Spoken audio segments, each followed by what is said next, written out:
আপনারা শুনছেন গল্পে বেদান্ত, এক অভিনব প্রচেষ্টা যেখানে ধর্মের গভীর ভাবনা, জীবনের মূল্যবান পাঠ আর নৈতিক শিক্ষাকে সহজ ও বোধগম্য করে তোলা হয়েছে গল্পের মাধ্যমে। ছোটবেলায় আমরা সকলেই গল্প শুনে বড় হয়েছি। গল্প শুধু মনোরঞ্জন নয়, বরং আমাদের চিন্তাভাবনা, নৈতিক বোধ আর চরিত্র গঠনেরও এক শক্তিশালী উপায়। এই কারণেই পৃথিবীর প্রায় সব সমাজেই গল্পের এত গুরুত্ব।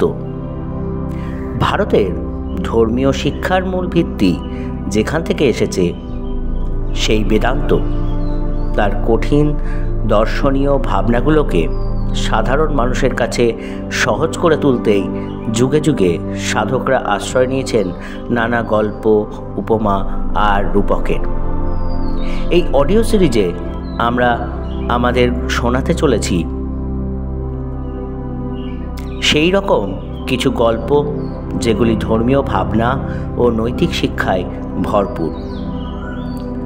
এই সিরিজের গল্পগুলো সংকলন করেছেন স্বামী বিশ্বেশ্বরানন্দজি, রামকৃষ্ণ মঠ ও মিশনের এক নিবেদিত কর্মী।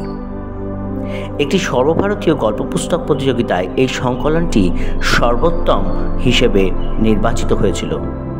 যদিও সরকারি প্রকাশে কিছু কারণে বিলম্ব হয়েছে, কিন্তু এই মূল্যবান গল্পগুলো আপনাদের কাছে পৌঁছে দিতে আমরা নিয়ে এসেছি এই অডিও রূপ।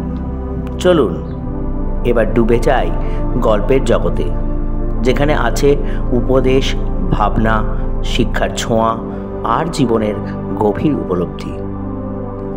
তবে গল্পে যাওয়ার আগে আমরা একটু বেদান্ত সম্পর্কে ধারণা গ্রহণ করব এবং তারপর বেদান্তের গল্পগুলোর রস আস্বাদন করব।